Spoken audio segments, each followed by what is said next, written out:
Tonight we have to talk about the Bates trade. Oh, here we are. We're live.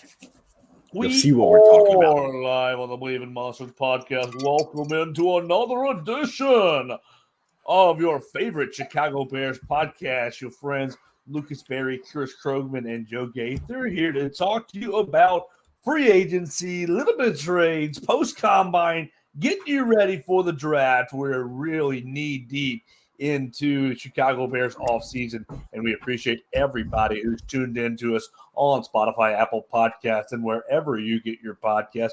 You can subscribe, rate, and review the show. We're a proud part of the Believe Network. You can find us on Twitter at BIM_pod. Don't miss an episode. You can find all the episodes right there. And you can find my friend Lucas Berry at LBerry_40, Chris Krogman at ShyBears1985, and yours truly at Joe Gaither 6. We're going to talk a lot of news tonight. No Justin Fields trade. Jaylen Johnson gets franchise tagged for about 2 minutes and gets himself an extension. What's going to happen in free agency? The rest of the franchise tag decisions as it affects the Chicago Bears, and much, much more. Before we do that, Lucas Berry, how are you, sir? Well, I'm much better since the last time you saw me. I got rid of that horrific cough. Yeah, I'm happy that we are only 50 days away from the draft, which is kind of crazy to me. I feel like this year compared to last year is moving extraordinarily fast. I feel like we covered free agency last year for like 2 months before it actually happened, and I don't know. Now we're here already, starting next week. I'm ready to hit the ground running, but yeah, I'm feeling great, ready to go. Got my Moscow Mule handy. Chris Krogman, how are you feeling? Feeling fantastic. Been crazy busy at work. It's been a wild ride the last first quarter of the year, but we're keeping it pushing, and it makes. Yeah, I remember, like, to your point, Lucas, about, covering free agency for months on end. I mean, I remember when the NFL offseason used to drag for me, before I had kids and, like, a full-blown career, and now I have 2 puppies that are driving me bonkers, and I don't even know what the NFL is right now. Like I was telling you before we jumped on, Lucas, I missed, like, half these franchise tags. So, I'm excited, honestly, to just listen to you two talk free agents, because I'm not even sure if I know what a free agent is anymore. What's football? But no, it's good to see you two. Good to talk football again. Back on the weekly grind, weekly schedule. Seems like you need a refill there, Lucas. Why don't we pick up where we left off last week's episode, waiting on a Justin Fields trade. Still no Justin Fields trade. That's A-okay. We're patient people here at the Believe in Monsters podcast, but I want to bring up the 2 different angles that are playing out over the Bears Twitter, over the X machine. You've got the 2 different contingents saying no Justin Fields trade so far because his market is dwindling. His market is not near as robust as previously advertised. And then the other side of the coin, maybe the more delusional side of the coin, saying they haven't made a trade. They're not trading Justin Fields or haven't traded him yet because they're not going to, because he's the man. And they're going to trade down from number 1 and build around Justin Fields. Lucas Berry, you're up first. How are you breaking down these last 3 or 4 days since our last meeting? No Justin Fields trade yet. Atlanta off the tables. The Steelers arranging a meeting with Russell Wilson. 2nd round value moving down to a 3rd round value. What are you making of these last couple of days? Yeah, I think we learned a lot from the combine. There was a ton of reports coming out that the market for Fields was not as robust as people thought it would be. And the more I sat down and thought about what was actually transpiring, I thought, yeah, it makes a lot of sense that he doesn't have a big market. Not every year do you have a Kirk Cousins in free agency or even a draft where 4 quarterbacks are probably going to be top 10 picks. So, even a guy like Russell Wilson's getting cut from the Broncos. Like, there's just options out there better than Justin Fields, plain and simple. And really, the market for Justin Fields will be what develops after the Kirk Cousins of the world sign in free agency on Monday, and after the Russell Wilsons of the world take their visits with teams like the Steelers. Honestly, I feel like a lot of things have bounced well for the Bears this year in terms of them landing the number one pick, et cetera, et cetera. But, the one thing that didn't go their way is the year that they want to trade Fields, there's already a solid quarterback market. So, yeah, I told you last week, I think his value is a second-round pick, but maybe in a year like this, they get less just because there's not those desperate teams out there.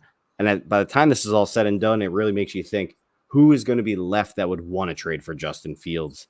Say a Kirk Cousins goes to Atlanta. Say a Russell Wilson goes to Pittsburgh. Who is left?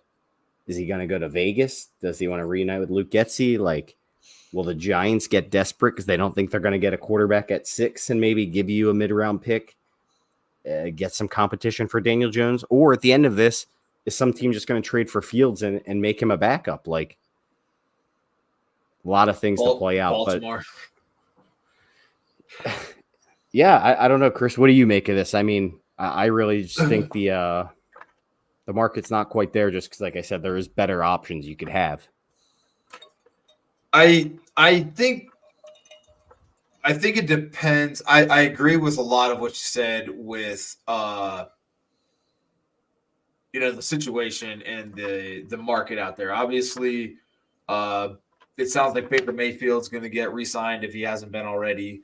I'm interested to see what happens with Kirk Cousins because I think there's a ripple effect there. With Justin Jefferson, honestly. I almost feel like him going to Minnesota is the best case situation for the Bears. I agree. And I'm kind of curious as to why he wouldn't go back. Like, why is Atlanta so Super Bowl ready that he's a drop in and they're there type of move? I don't feel that way. I don't think Atlanta's that good. I mean, they have a nice defense. They have some pieces on offense, but I don't think they're a Kirk Cousins away from going somewhere. I do think. I feel like they would just be the Vikings at that point. Yeah. Honestly. Well, the division is really bad. So, like, they could win the division, but as far as winning Super Bowls. Right. Well, that's what I mean. I feel like they would basically be the Vikings. Like, sure, they're probably good enough to get to the playoffs, but, like, win with Kirk Cousins. So, yeah, good. That's a good point, Chris. So, like, and the Falcons are still fairly young. I mean, they have a lot of young pieces on that offense. Drake London, Kyle Pitts, drafted Bijan last year. So, who's to say Justin's still not in play for them if they don't go Cousins? And again, I don't know why Cousins would leave Minnesota. People just seem to think that marriage is over, which is just kind of odd for me. But people are entitled to whatever thought that they can muster. And then Russell Wilson also, if Sean Payton doesn't want you, why is there a market for you? There's another odd question for me is Russ has been on a very downward spiral since his last year in Seattle, has looked meh in Denver with two very good wide receivers. So I don't know why there's excitement around Russ and Denver eating so much money they gave up so much for him. Why would, I don't know. That to me, that's a bad look, to have a team like Denver with Sean Payton giving up so much draft capital, signing Russ to a big extension that they're going to turn around, like cut him, take on the cap hit. I don't know how much cap hit or dead money there was, but I think it was $89 million, wasn't it? It doesn't feel like a lot, but still, that's. I think it was more than that. I think that's what I saw, but it definitely could be wrong. So, I mean, we start to dissect the quarterback market that's out there. I still think that there is a potential for Fields to go to any team that is Pittsburgh, Atlanta. Broncos Las took Vegas. the Broncos took an $85 million dead hit. Oof. There's a team that, well, Sean Payton's smart. He's not going to want Justin Fields. Chris Bergman, can you play your way out of the Hall of Fame? Play your way out of the Hall of Fame? Yeah, Russell Wilson was a Hall of Famer like 2 years ago. Oh man, I personally don't think he was. I don't know if he was. I think he was on his. Denver. I think he was on his way. He was. I don't know if he was that bad, but for a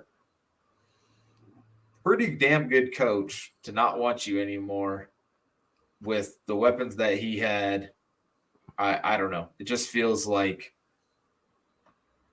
Sure, I mean but again, like is he another like Kirk? I mean, he's like 33 years old too. Is he another Kirk Cousins situation where it's just a guy? And are you Super Bowl ready with that kind of guy? And with the Steelers, their defense is probably playoff Super Bowl contention ready. But on the flip side of this, Chris, doesn't that also tell you like if these teams are willing to go with these mediocre, maybe better than mediocre quarterbacks over a young Justin Fields who you have cost controlled and can pick up a fifth year, like doesn't that tell you something about like who Fields is at this point in his career? If the teams are willing to do this for these, if they're willing to do it, sure, yeah, 100%. We'll find out a lot more once free agent starts. Right. That's what I agree with your take on free agents. I think once free agency starts to shake out a little bit, we'll see a little bit more movement with Fields. The last thing I want is for us to get to OTAs or mini camp with Fields still on the team because that's just going to be fugly. And Lucas, I know your take, and I think it's terrible, but please tell everybody about your horrible take. Well, the thing about my take is that I don't think it would realistically work, but I've said since day one that the Bears could keep Justin Fields and let Caleb Williams or whoever sit behind him for a year. Let Fields play out the year until he just absolutely sucks, and then you make a decision after the season. Why would you do that, though, Luke? Because I don't fully agree that you need to draft a rookie quarterback and throw him in the fire right away. Okay, you put another guy there, but why would you put this franchise through another year of Justin Fields, especially if you already drafted his replacement? You're gonna let Fields teach him for a year? I'm just playing devil's advocate. Let's talk through this here. I don't think you have to make Fields teach him. I just think it's a placeholder while you. I mean, you but let it's the guy inevitable. get used to being it's inevitable. The habits trickle down. Yeah, like I said, I don't think it would logistically work in real life, but I like the idea in a vacuum. Like if it was anyone else besides Fields and it wasn't someone in the locker room really, just like it was just like your average run of the mill quarterback that you pick up off the streets. I like the idea, but yeah, sure. In this situation, it definitely wouldn't work, especially with the fan base, how divided they are, the locker room already under Field. Like it would get ugly for sure. So they have to make the idea. Tyson Bagent next year. What if we just said Caleb Williams is sitting? So here's why the sit a quarterback has worked, right? Is because the last few sit a quarterbacks that have worked have been under the tutelage of pretty good quarterbacks. Aaron Rodgers, before Rodgers was Favre, obviously, and Pat Mahomes under Alex Smith, right? So that's the only if just looking at Justin Fields as a bridge quarterback just sounds like not a fun situation at all for anyone. And it feels like you're also when Justin was drafted, weren't we all pretty bummed out that he didn't get reps? And aren't you just taking reps from Caleb at that point? I think the way they went about it was dumb, where they made him third string or whatever. Yeah, I don't necessarily agree with that, but I do think there is something to maybe not forcing a guy to start immediately. They know in camp though if these guys are ready or not. They know they deal with them, they see how they act, they see how they throw. They have a good grasp on all that. So yeah, of course, if he's ready to go, you can throw him out there. But I have been told Caleb Williams is Jesus. What? Okay. And he's going to need work in the NFL. If he is Jesus, he needs to start. I wouldn't mind a bridge quarterback. In theory, if you had a guy like, let's say Kirk Cousins was on a cheaper deal, wanted a 1-year deal, somebody like a veteran presence. Who else is on this quarterback list that we were like Jacoby Brissett is on the honestly, list? Like that's the name I was going to throw out there, Chris. Like if you got rid of Fields, that's a good if name. there was one guy I would like as a bridge quarterback, it would probably be him. Jacoby Brissett, Ryan Tannehill. I'm cool with Tannehill. Tannehill is actually an interesting name only because of like I think he could run Waldron's offense. And I'm cool with Jameis Winston, even though that's not No. That's more for fun. That's more for just my own. Man, Russ is 30. Russ is 35, dude. I did not know Russ was 30. Yeah, so is Cousins. I was surprised when I saw Cousins. In theory, was 35. Tannehill's 36. Holy shit!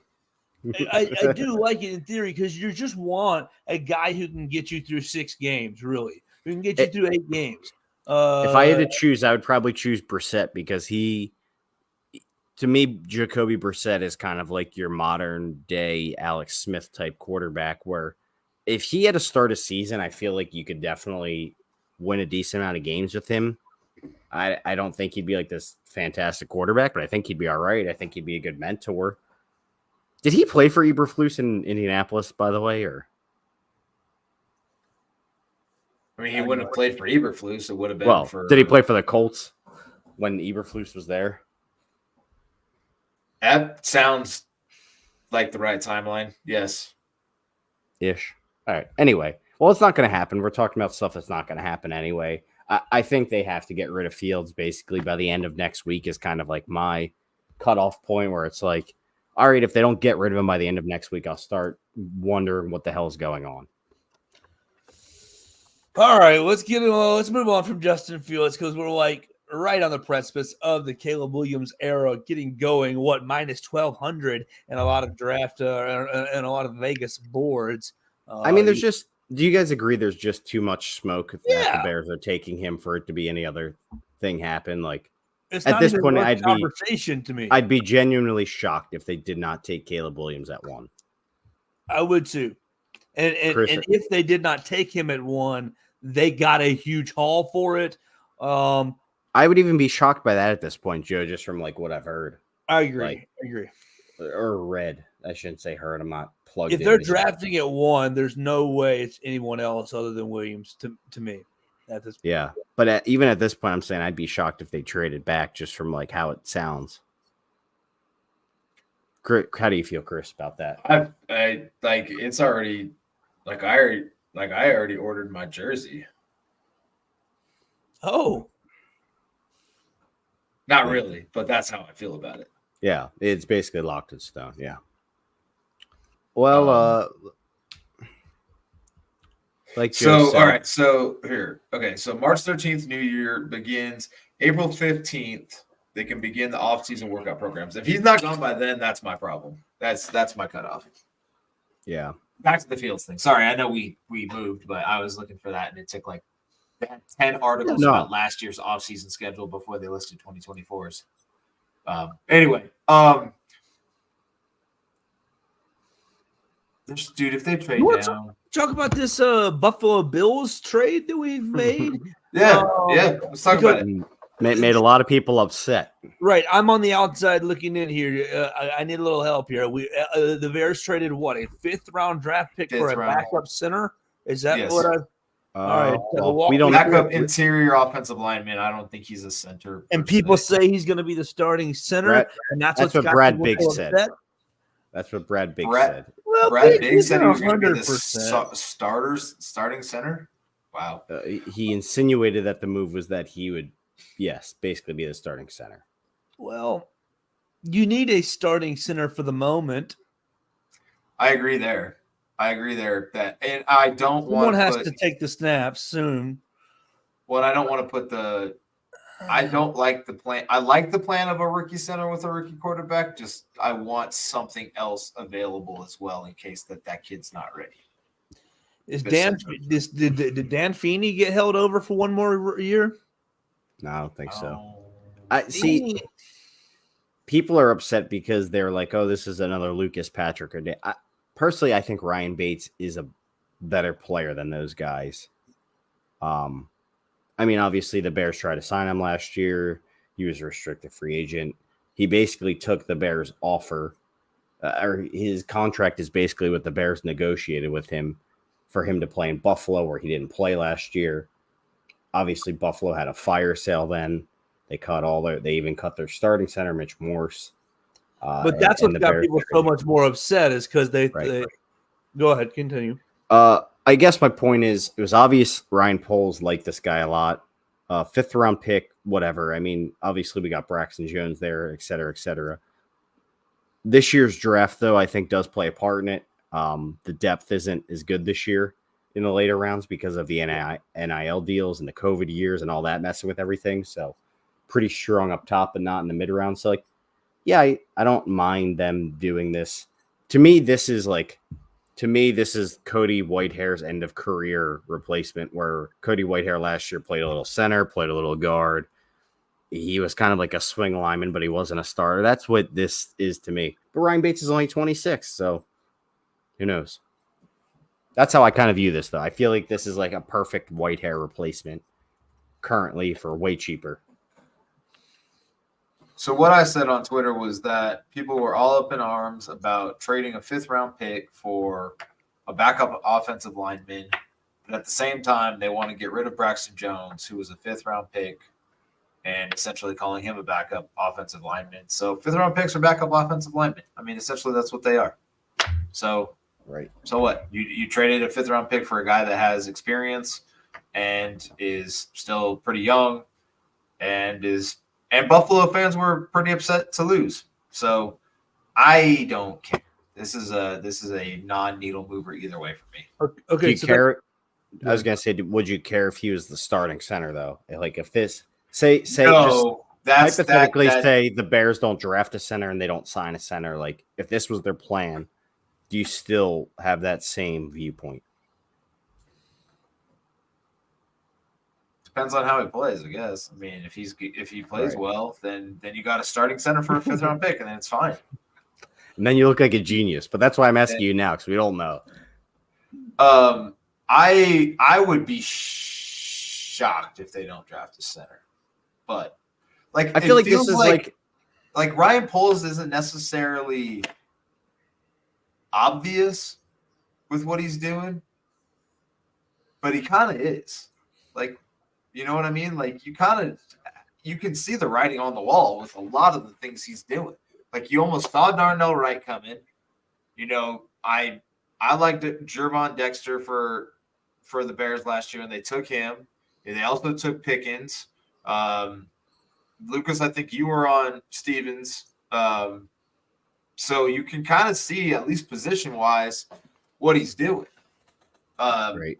And when it's so gosh darn obvious, like he doesn't zig when all the world is zagging. Like we're all like, okay, we need a center. He's going to be like, you're right, guys, we need a center. And he might not necessarily like do the thing that we think he should do and do it when we think he should do it, but he kind of does get to it. So I think they'll draft a center, and I think that this is a plan 1BA1 plan. Right. I mean, you can never have too many linemen, especially interior linemen, where your 2 guards are injury prone and you've had trouble at center. So I don't mind it. I think what I'm hoping the move signifies is that it's just a floor raiser going into free agency, where it's like, okay, if we don't get our specific guy in free agency, we have this fallback plan.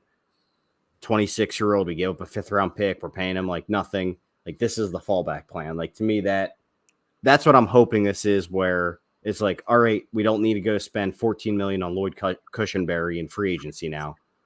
We can go spend on another center to compete with him, or draft a center, but we have a fallback plan where this guy is the floor, you know. Well, and to me, that's what my hope is, and if that's the plan, I'm all for it. You know, it's like, okay, you get your floor raising guy. He's not spectacular, but he's a piece, and then you can bring competition in however you want, but you're not desperate. You're not desperate for the top guy in free agency.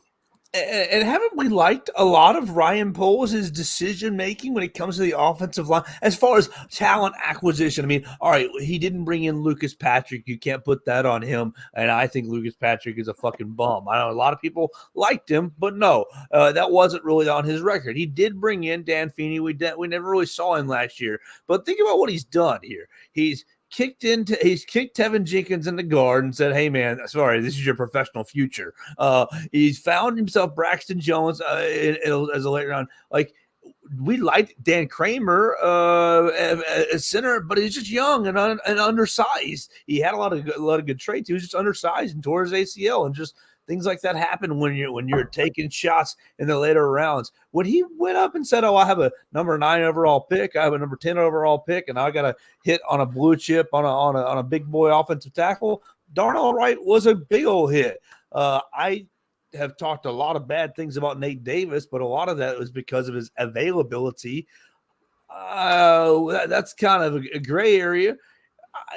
I think what you said, Chris, was spot on. You spend a 5th round pick on a guy who has 19 starts, who's played in 73 games over the course of his time with a successful franchise for a successful offense.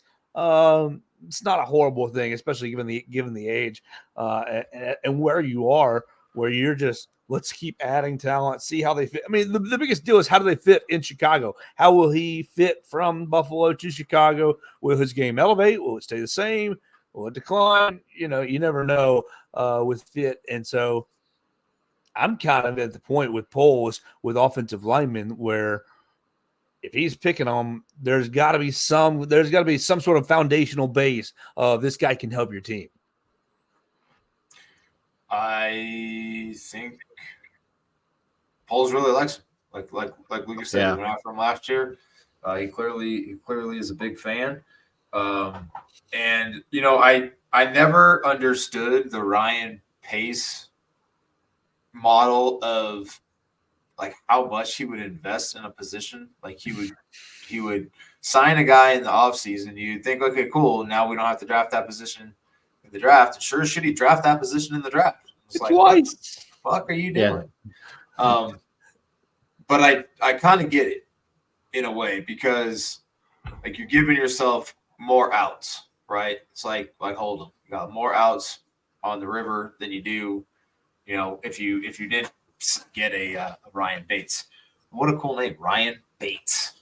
I played against him in high school too, so all the more reason to root for him. Was he good? He was very fucking good in high school. He went to Penn State. I can't imagine, dude. I mean, they're fucking high school players, and they're in the NFL. They better be elite. All right. Ryan Bates from... Yeah, he went to Archbishop Wood.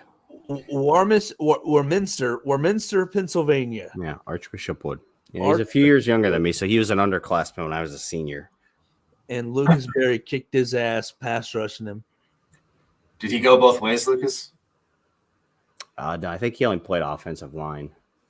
I remember they had a linebacker that year that also went to Penn State, but he was literally 20 years old in high school because he got held back a bunch of times. They wouldn't let you play it in Arizona with that shit. They wouldn't let you do that. Like, you could not be 19. Like, you had to be less than 19 before the season was over. Yeah, it's a good rule. I'm pretty sure this guy was drinking in the locker room before games. I didn't even. I can't like Todd Heap's the only one that I think I played against that made it to the NFL, but I don't know. Well, Todd Heap's pretty good. Was pretty good. Very good, very good. And he was, he was that good in high school, but not. Like, there was other guys there were other tight ends in our area that were very, very good. On to the next thing. Let's talk something super fucking great. Jaylen Johnson, huh? Yeah. I thought we'd be talking about the tag today. I thought we'd be talking about. Can we make fun of Logan John for 2 seconds? Yes. Make fun of who? Hogan Johns for like 2 seconds. I mean, they're the greatest. Sure, And like what they Only do? 2 What'd they seconds. do? this is a total joke. And like, I yes, love- it's totally a joke. They do great. But I was listening to their latest episode dropped yesterday, getting ready for tonight, and they're talking, franchise tag, probably going to drag all the way out to July with Jaylen Johnson. Literally what I was talking to Chris about before the show. I was like, only I- 30-something% of franchise tag guys actually get the deal done, yada, yada, yada. And they're like moaning and groaning. And I'm just kind of laughing to myself. Like, of course, they didn't know. And that probably was the right read on the situation. But Jaylen Johnson, 4 years. What is it? 4 years, $76 million. Yeah. And he is What a deal. Good. Yeah. Fucking deal. what is it? 56 million guaranteed. Is that what it is? And that's a total joke. If anybody knows Hogan Johns or anything, we love them. Well, dude, I totally agree Don't with them you on know that. Hogue? You have Hogue's number. No is vague. No, you know. We need to find a reason for him to come on a Bama show, and then we can get him on this show. Yeah, maybe if the Bears draft Dallas Turner. Maybe so. There we go. I'm fucking pumped. I'm so excited that Jaylen is a Bear long term. I'm so glad that for everybody. Like, what's wild to me is how rocky it's been since Eberflus got hired. Like, you all remember, like, he's like started with the twos like the first camp, and like it wasn't. I forgot it about wasn't that. looking Yeah, good. Like it was rocky, and then we didn't sign him to an extension last year, and then there's all these reasons why not. And then he requested a trade, and then he had just a very, very good year. Still dropped a couple of game-ending picks, but caught a lot more than he ever has before. And I've always you never see people throw at him, and it's probably because he was the only good corner on the team for a while. But he's very good. I'm very excited. It blows my mind that he's only 24. Like, I feel like he's been on the Bears forever already. He's only 24. He's basically the same age as the guys we drafted last year. Like, he's like a year older than them. So, yeah, it makes me happy that the Bears finally have a young secondary for once. Most of them are they're all homegrown talent, which is awesome. And yeah, I thought this was a deal that was going to drag out because I feel like we've heard a million times the Bears and Jaylen Johnson are close, and then it would be like silence and something would happen and it'd be like, all right, what's happening now? But it seems like both parties got what they wanted. From everything I've heard from the man, PFF Brad, our cap guru who works for PFF and is also a Bears fan, he was saying that most of the top paid corners in the NFL go for a 5-year deal. So the negotiation tactic here was Jaylen gets 4 years so he can renegotiate while he's still in his prime at 28. And the Bears on the other side get less average dollars per year to sign him for going that 5th year, basically. So Jaylen gets less years so he can renegotiate down the line. Bears pay him less per year. More money front loaded up front. So if there is any shoulder issues or anything, they kind of have an easy out eventually. Good deal for both sides. Absolutely. Happy long term. He's a Bear. Now, it's just kind of weird how things play out. But once again, it feels like the Bears are spending uber dollars on the defense. They obviously just extended. I mean, you need a good defense. There's nothing wrong with it. But at what point do you guys think there's a turning point now with the Bears potentially taking a new quarterback where the offensive investment gets an upkick? Because I feel like it's always defense with the Bears. I mean, that's their entire history. But if you look at their highest paid players, they're all on that side of the ball still. Yeah, but all your acquisitions, well, not all, a lot of your acquisitions over the last couple of years have been, let's support Justin Fields. Let's go out and get him Nate Davis. Let's go out and we're going to draft a Cole Kmet. We're going to get a DJ Moore. Well, there's been a lot of offensive investment. Yeah, DJ Moore, Cole Kmet was a second rounder. Tevin Jenkins was a second rounder. Darnell Wright was a top 10 pick. Nate Davis, I think you said, Joe. Yeah, there has been a lot of offensive additions. And they did the same sort of thing for Trubisky when they brought in Allen Robinson too. Fuck that guy.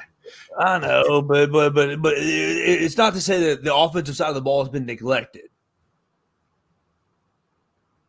Yeah. I think I'm hoping that with free agency this year, maybe they bring in another defensive piece, but then I would really like to see the draft focus toward building an offense around your new quarterback and whoever else.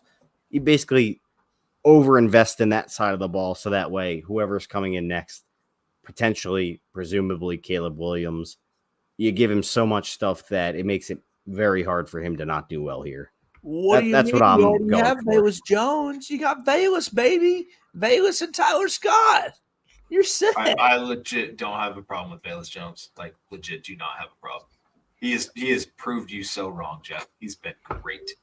Not great. He's been third round fine. So Lucas, we were talking a little bit before the show. I mean, are we moving into free agency? We're all super stoked. Big. We can. I don't know if there's too much. Big more hard to on say for about. Jaylen Johnson. Yeah. Yeah, I mean, enough said. He's fucking good, dude. Like, bricked up for days. Love it. Good job, Poles. Well done, Poles. Thank you, Ryan Poles. Woohoo. We talked a little bit about the free agents before we jumped on. The defensive side of the ball, you named your defensive guy that you would sign, Lucas. As far as offense goes, what would you like to see, and what do you think they're going to do? Well, I don't know if we got this recorded, so I guess we should touch on it quickly. Obviously, the big name there's two big names that didn't get franchise tagged out there. Both would fit well with the Bears are Chris Jones and Christian Wilkins, defensive tackles. Before we go into the offense, I was just going to say, do you guys think the Bears make a run at either of those D tackles to kind of cement their three technique position? I was still gonna circle back to defense. We were just talking like making investments. All right. Time, but that's fine. We can go back to defense. I'm sorry. You're fine. That's where my mind goes, because I'm just like, to me, those are like the biggest free agents on the market that I've seen that are going to get $20 to $30 million paydays per year, which is absurd. But that's ridiculous. Do I see them going after either one of those guys? The only Chris Jones obviously has the Ryan Poles ties. I don't think. I mean, they just did that they just invested a heavy amount into Montez Sweat and Jaylen Johnson. I don't see them going that heavy on defense. But I won't put it completely out of the realm of possibilities. Yeah, for me, it's not D tackle as much as I think their big spend is going to be on a D end opposite Montez Sweat, and that was my prediction. I think they'll go after Jonathan Greenard pretty hard. Is my prediction. Maybe $18 million per year for another nice pass rusher, but that a 3-down defensive end that also plays the run. So why not Danielle Hunter? They could go after him. He's just a little bit older. I think Greenard kind of fits what they want, like that young ascending player. Keep the core young. You got two defensive ends in their prime versus a Hunter who's, I don't know if he's going to be 30 or 31, but definitely a little bit older than someone like Greenard. And Greenard, I think, is a better all-around defensive end in terms of playing the run and pass. But the Bears have been linked to Hunter for a little bit. I've definitely seen some reports that they'd be interested in him, so I think that's interesting, but we'll see. The interesting name that we've talked about pretty much since the middle of the season before they traded for Sweat was Chase Young, who's also out there as a free agent. Joe, you got your thumb down. Do you not like him as a talent? Do you not like him as a hard worker? What's your problem? The talent is undeniably good and undeniably there. I think his effort and motor leaves a little bit to be desired. And then obviously his health has always been, what kind of Chase Young are you going to get today? I don't know that he's going to be worth the money that he's going to try to command. Yeah. And NFL.com little blurb on him is hilarious. In a best case scenario, his power without a plan approach could age the same way Clowney's did, which is pretty accurate. I mean, he comes hard, but then doesn't have any moves to go with it, or any, like you said, like consistent motor. So I can see that being a big. I mean, shit, dude, Clowney's out there again. Not a ton of guys that are under 30 that are Dorrance Armstrong, 27. I mean, Bryce Huff's the big name, I guess, from the Jets that Bears fans want. But again, we talked about him. He doesn't really play the run, but I don't know. Play the run. I don't want just a straight up specialist like that. Not for the money he's probably going to get. Exactly. Yeah. That's why I'm saying that. That's why I'm saying I'm targeting. Well, I'm not targeting, or at least I think the Bears would be after someone like Jonathan Greenard, who's younger, does both decently well, doesn't have to be a number one option. And I could just see them paying someone like that money and then saying, all right, our defense is good. Now we can focus on offense in the draft. But that's just my prediction. I don't see them going after Christian Wilkins like a lot of Bears fans want. Are there any D tackles or that you guys see as like a potential 3-tech that they could sign? I think Dexter's going to end up being. Dude, the more I thought about it, I was like, they probably don't want to. They probably want to let them guys develop a little bit. Like, I highly doubt they're just going to bring in this. I mean, all right, like, if you can get Chris Jones at a reasonable price, sure, but like, he's probably not going to be reasonably priced. And like I just said before, you already have a ton of money invested on a few spots on that defense. I don't know if you're going to add another versus just letting your guys develop there. I think you're more likely to use that number 9 pick on a Dallas Turner and pass on paying one of these big name guys. Well, that's my thing, Joe. Like, I guess it all really comes down to what do you think will benefit your team the most in the next few years? And for me, that would be putting one last investment on the DN position. If you can get someone in free agency, like that way you can spend the draft on loading up on offense.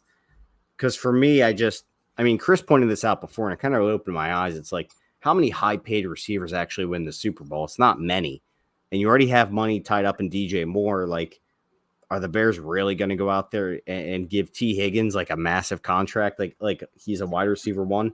I don't see it. So that's why I'm like, okay, you bite the bullet, you pay a DN or a second DN some money, but then in the draft, you can really open it up and take a wide receiver at 9 or whatever. That way your offense is opened up and you're not paying a huge amount of money for that second wide receiver. Yeah, I think the Bears are going to be much more active in that second wave of free agency when it happens. Like, people are going to talk about why aren't they going to sign Calvin Ridley, that sort of thing. And like, okay, yeah, that'd be fun, but you're going to be much more likely, I think, to get a guy like Curtis Samuel, or even if you're talking about defense, someone like AJ Epinepsa from the Bills, who obviously the Bears just hired Eric Washington as their D coordinator, so that's a fit. But yeah, Joe, I think you're right on offense. The guy I like that I think is a good replace, Curtis Samuel's a good option. The other guy I really like is like Noah Brown. I like Noah Brown a lot as a third wide receiver for the Bears. He would probably play the ESB role. He's a really good blocker. But you look, and he's a 500-600 yard receiver on the Texans last year. So that's a nice little piece you can get on the cheap there instead of paying, I don't know, I don't think they're going to go out and pay a Tyler Boyd a bunch of money, you know? You don't think they're going to pay Calvin Ridley $22 million a year? Are we skipping safety? No. Are we moving to offense? We're just going all over the place? All right. I'm just vibing. We got like everybody's favorite villain, Chauncey Gardner-Johnson, on the free agent. Well, I told you this before, Chris. I have no clue where they're going to go at safety. Like, yeah, and that kind of honestly kind of concerns me because like safety is not something like I want to spend a high draft pick on, and it's also not something I want to draft a guy in like the 3rd to 5th round to start. right away either. Right. And so they have what's dude's name that they drafted a couple years ago from Cal or something like that? Like Elijah Pole's Hicks. first, Elijah Hicks from Pole's first draft, who played well in his minutes, but like I don't think you want him starting. There's some good young safeties out there. I don't know if they're free safeties or strong safeties, but Chauncey Gardner-Johnson, Xavier McKinney, Karam Curl from Washington. That's my then favorite. You got, Julian Blackman is out there, and I think he was probably under Eberflus, right? Yeah, he played for Flus before. Now the thing about him though is the Colts moved him to more of a strong safety role this year, and he played better than he ever has. But like, they definitely need more of a ball hawk. Well, he had an Achilles injury. Because I think Brisker fills that role. Yeah, I honestly have no idea. I mean, obviously, all these safeties got cut. Justin Simmons, Geno Stone, Jordan Poyer. I don't know if they would like Geno Stone, Joe. I know he's been popularly tied to the Bears, but he doesn't offer you much in run support, and I feel like that's big for them playing both the run and the pass. Neither did Eddie Jackson. You got Jordan Fuller and Jeremy Chin, and I think Cameron Curl's an ideal fit for them. There's a ton of freaking kids that are 26 or less, dude. That's nuts. I mean, the big name there probably is Xavier McKinney, Chris, as an all-around great fit for the Bears. But again, that's why I'm just like, I don't know how much money they're going to want to invest there. I could see them spending on a D end. I don't know if they're going to want to spend. I honestly don't know. But like, I think top safety money isn't that much money. Like, it's not Ed Reed. You're not going out and signing Troy Polamalu. I mean, is it $12 million? Is that what the spot tracker or whatever is on? I have no idea.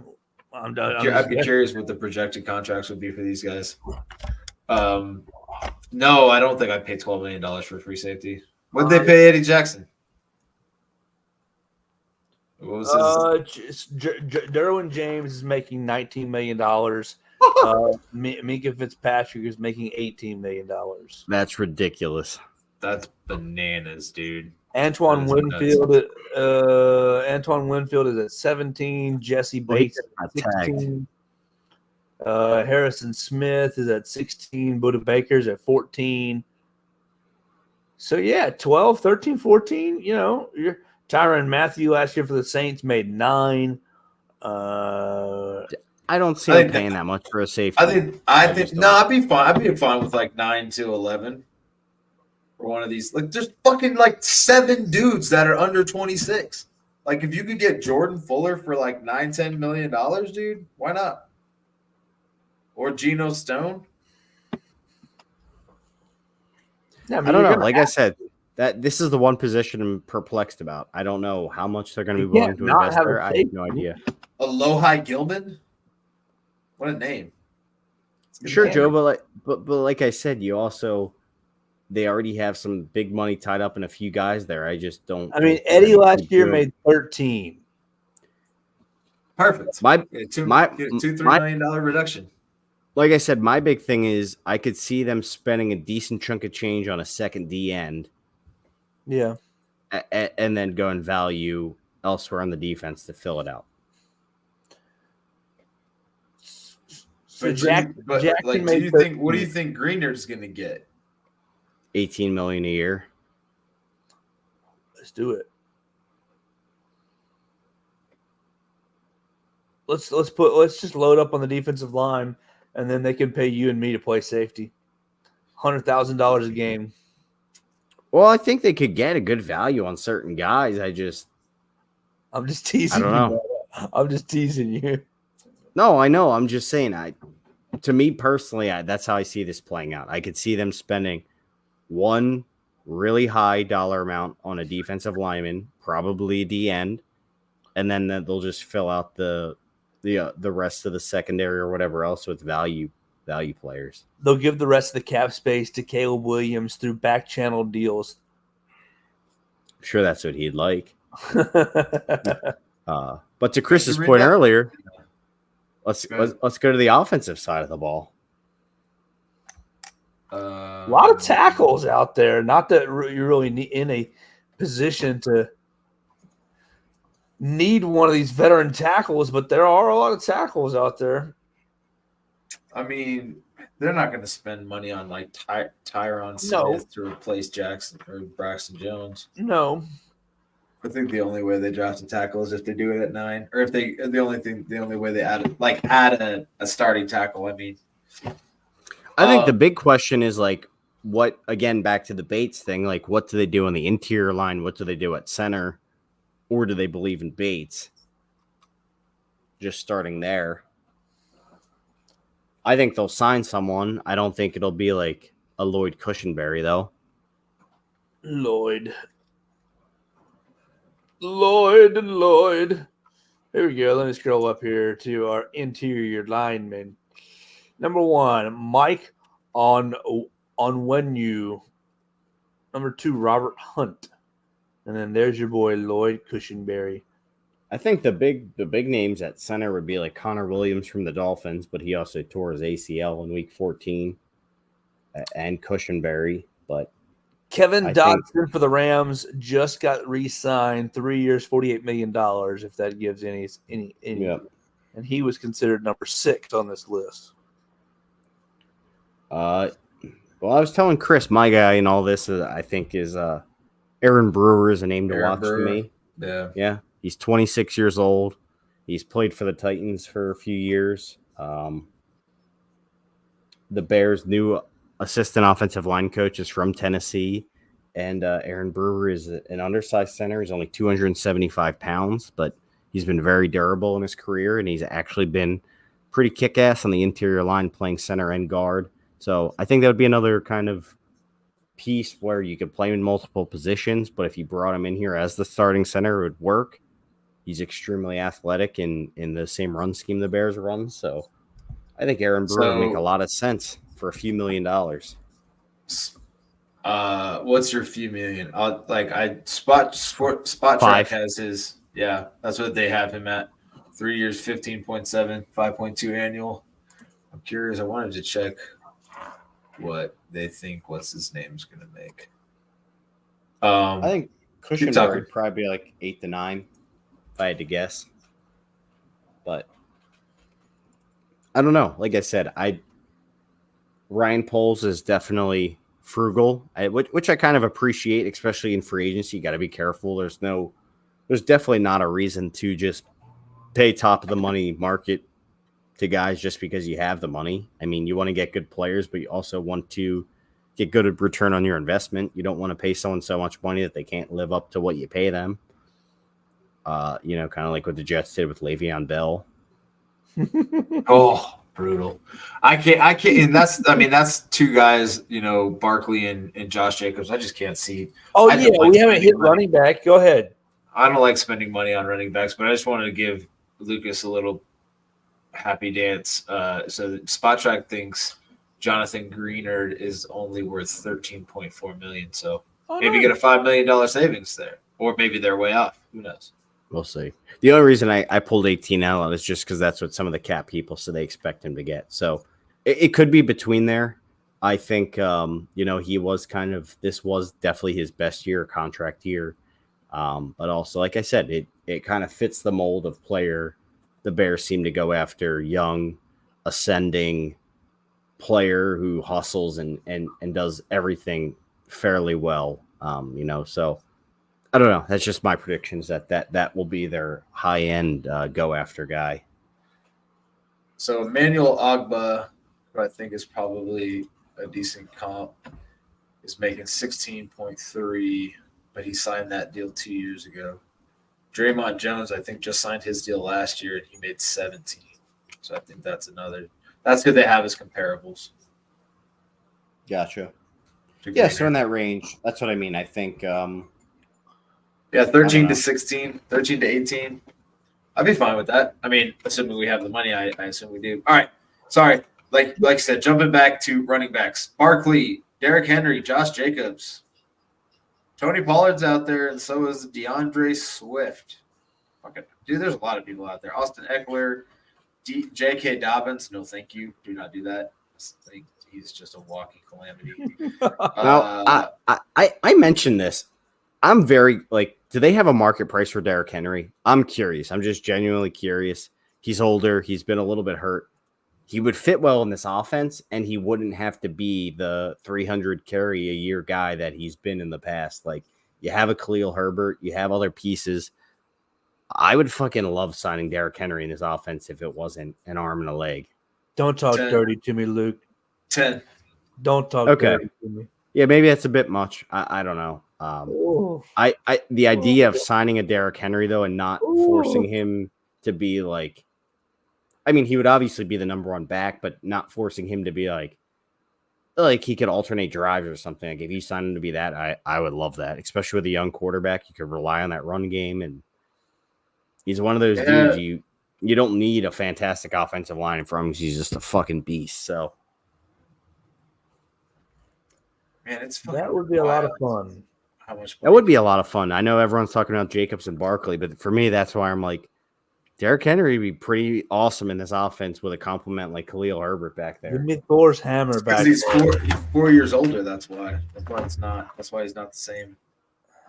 Well, I get that, but I'm also saying like you wouldn't need to sign him to be that guy. Like you would sign him to be that. You would sign him to be that beast to get those short yardage, hard carries, but like not at 10 a year, though. Yeah, maybe not a 10 a year. That's why I thought maybe it would be a little bit lower. So they actually have Henry as the top market value back, followed by Jacobs, followed by Barkley. Barkley at like just under 10 million, which I think is interesting.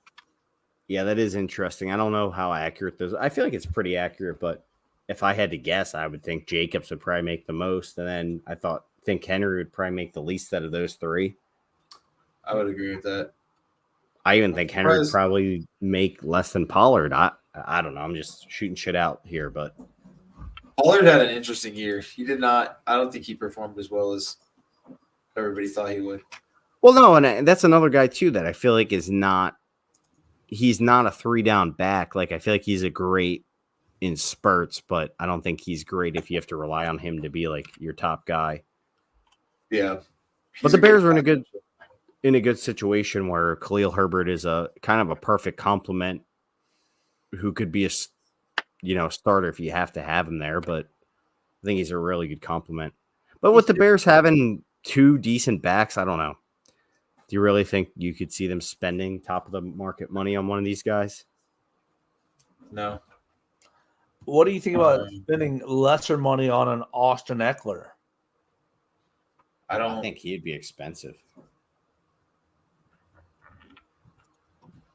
They have his market value at 7.5. It's interesting. I feel like if the Bears didn't spend a lot of money in the D end, I could totally see them spending money on a running back for some weird reason. But I'd almost. Would you rather have a running back or a defensive end? A defensive end for sure. I'd rather sign DeAndre Swift, honestly. Yeah, I like Swift. Always been a big Swift guy. For the value. Fucking don't bring Foreman back, dude. I had no issue with Deontay Foreman. This isn't a good running back draft either, so like you really don't want to dip into that pool. There's a lot, dude. There's a million freaking running backs, dude. Like, you can almost bring in any one of these dudes at any point. Antonio Gibson, Latavius Murray, freaking Jerick McKinnon, Rashad Penny's out there. Like, there's just a bunch of names, like not names, but they were names at one point. Cam Akers. Not that I would want Cam Akers, I'm just saying. Clyde Edwards-Helaire, shit, dude. You can see Poles signing that dude. We can make something of him. All right. So, Joe, you touched on receiver a little bit. You guys both laid out guys that you liked. Curtis Samuel. You think Hollywood Brown is going to be too much? I just don't know if bad fit. I don't know if he'd fit the offense because I feel like even in the Waldron offense, they like their wide receivers big and normally able to block. So, shit, dude, fucking Tyler Lockett's not big. I don't know.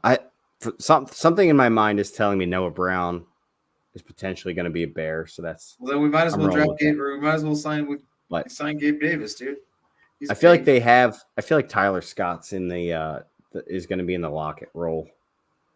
I mean, that was my comp for Tyler Scott coming out, so I think it'll be a better fit for him in this offense. But I think Noah Brown is interesting. I don't think he's not going to make a ton of money. Again, he's a gritty player. He'll do the blocking. He'll do all that. And he's probably like a 500 to 600 yard receiver.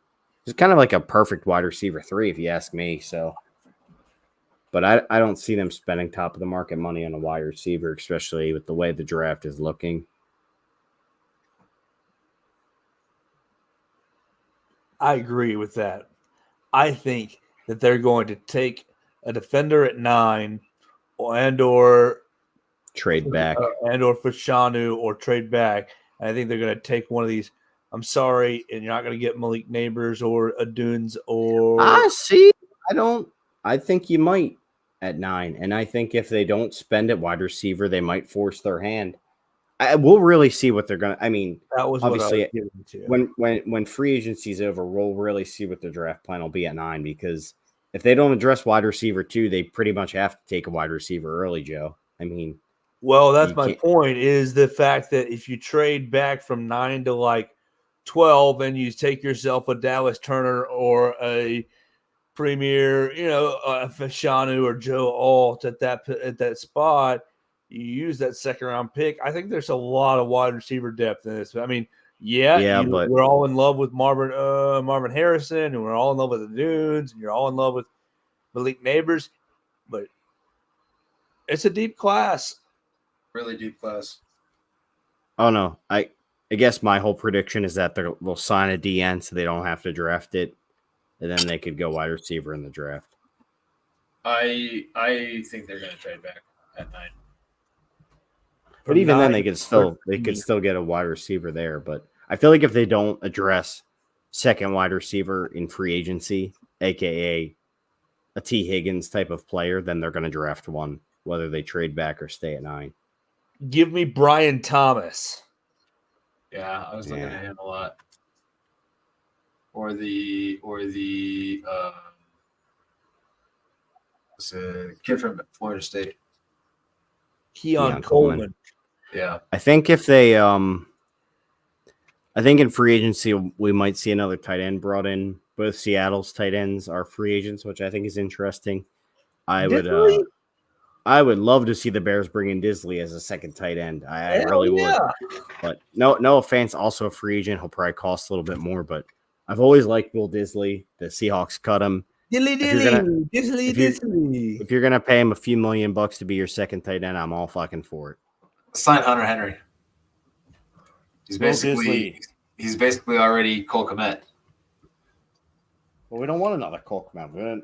Yeah, we do. Variety. We want better than Cole Kmet.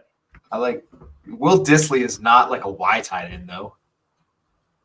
Yeah, exactly. That's what I'm saying. I think he's a good compliment. He's probably That's what I'm saying. That's what I'm saying though. He like Will Disley's essentially Cole Kmet as well. A worse Cole Kmet. A worse Cole Kmet. Exactly. I think Will Disley's a pretty good receiver. Ain't as good as Cole Kmet. I'm not saying that. I'm saying go over the middle and go get that ball. He's gonna catch the ball. Well, hey, here's the thing we haven't talked about. If Caleb Williams is the number 1 pick, and he is, and he comes into Chicago, is he and Cole Kmet, are they going to be able to get along? A little USC, Notre Dame, are they going to be able to get along? Are they able to set aside their differences? Yeah, they're going to share their shillelagh. Yeah, dude, because they fucking dog walked each other. Caleb's sophomore and junior year. Like Notre Dame. It's the hidden element we haven't quite talked about. That's the dumb hidden element. I want to talk about who could trade up to 9. Like, I guess Denver, if they're looking for a quarterback, they could trade up. The Raiders. The Raiders could. The autumn wind is a Raider. The Vikings. We ain't trading with those motherfucking Vikings. We can. It just, they fucking traded with the Packers and the Lions. It might be our turn. Except Ryan Poles can say, more. Yeah, you want your quarterback? Yeah, you're going to have to give us a ton. You have to pay more. You have to give up Justin Jefferson and then some. Now, back to the point though earlier, I do think there's a possibility where those 4 quarterbacks go before the Bears pick, in which case one of those receivers has fallen to us. I do too. I just think I do think that like it's going to be a quarterback really, really heavy at the top. You're going to get Williams one, great, we're set, and then from there it's going to push a lot of that talent down the board. Now, I'm not saying this is the end all be all. I just think this is interesting. Who do you think would be the fourth? You think McCarthy's going to go in the top 10? I think he's a lock for the top 10. Wow. He's awesome.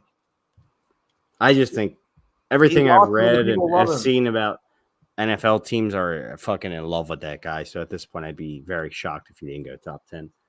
What I was going to say, the other thing I think is fascinating, though, is that multiple high-end NFL insiders have said, or at least mock draft, that they're one of the biggest rumors at the combine was that the Bears are going to take a receiver. I just think it was interesting. I've seen at least 3 or 4 of these dudes have the Bears trading up. I don't think they'll trade up, but I think it's fascinating that 3 or 4 of these dudes are saying the Bears will definitely be taking O'Dunes or Neighbors. Multiple people had them trading up to like 5 with the Chargers for them, so I just thought it was interesting. What are the chances that Ryan Poles is studying what the Houston Texans did last year, trading back up to get Will Anderson, and says, "Oh, we got Caleb Williams, and then boom, we want to get Marvin Harrison too." Yeah, he could do that. I just don't think he has to. I don't think Washington. Like, why would Washington or New England move off that spot? I mean, you think with the Cardinals they would do that? I don't think. Why would the Cardinals not just take Harrison? I think the Cardinals might do it. I think New England might trade too, but I just think the 3 wide receivers are so. I don't think Marvin Harrison is head and shoulders above the other 2 guys. I really don't. I think the other 2 guys are kind of a 1B to his 1A, where you're still going to get a great player if you take any of them. So I don't think who's the guy that you argue with Raul about? Is it Odunze? I didn't argue with him. Well, he doesn't think Odunze is third. Yeah, he thinks Worthy's third, and after he broke the record, it makes sense because Raul just loves speed because he also loves John Ross. Yeah, give me Odunze. You know who I love though, like that's not even in that top 4. I love Adonai Mitchell. I do too. I think he's the better Texas receiver. I think he's better than Worthy. He's better than Worthy, in my opinion. And I think he's going to have a really good NFL career. Yeah, I agree with you, Joe.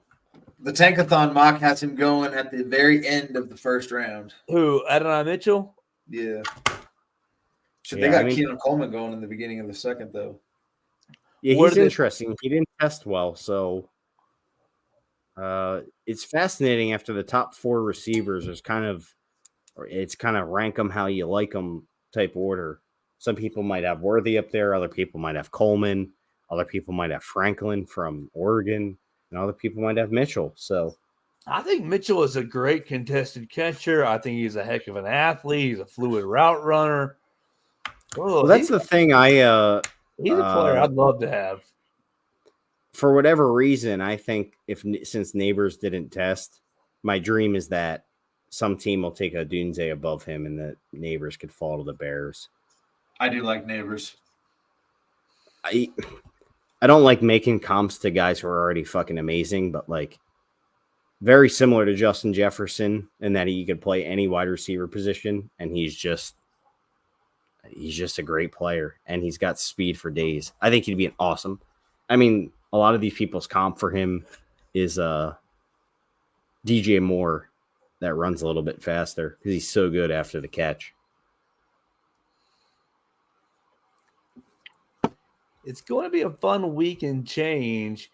What's on tap for us over the next 7 days before we get out of here? But we'll double check to make sure we've hit everything else. But the next 7 days, we expect on our next episode to be talking about some signees, some Chicago Bears, some new Chicago Bears. Hopefully. How exciting! Free agency starts at noon Monday, right? I believe. All right. Is the unofficial start. Oh, is that yeah, you're right. Yep, unofficial. We've already seen some guys sign, but I think it's because they were back with their released by original their team. teams, or back with their original teams, or released by their other teams and able to seek deals. Well, anything else on your plate tonight, Chris Krogman? No, sir. Lucas Berry, anything else on your Chicago Bears plate? Nope. Bear down, Chicago Bears. Make every play clear the way to victory. Bear down, Chicago Bears. Put up a fight with the might so fearlessly. We'll never forget the way you thrill the nation with your T formation. Bear down, Chicago Bears. And let them know why you're wearing the crown. You're the pride and joy of Illinois, Chicago Bears. Bear down.